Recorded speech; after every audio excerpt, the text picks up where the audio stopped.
Ah, Nandito ako ngayon sa bundok.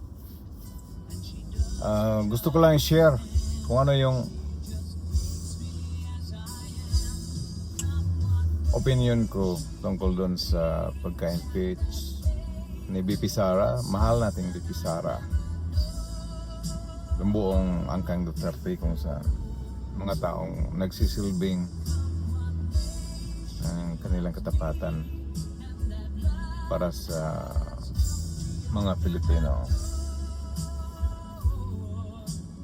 Alam mo, napakalungkot na nangyari ito sa kanilang pamilya.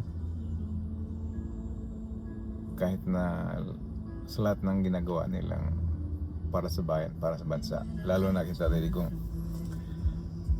ang problema itong mga taong ambisyoso na lahat gagawin basta lang sa palagay nila may upo sila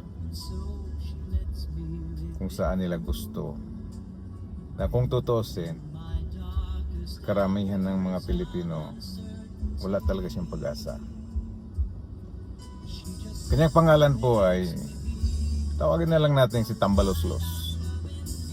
Isa siyang pinsan ng tinatawag nila na allegedly bangag na galing sa isang pamilyang sinasabi din na magnanakaw,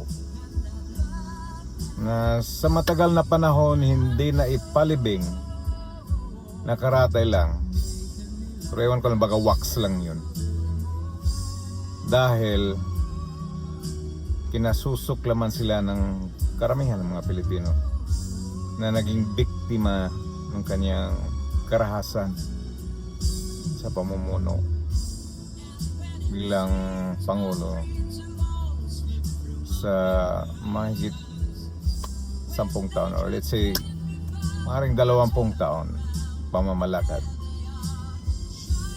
Noon hindi ako naniniwala na siya ay magnanakaw.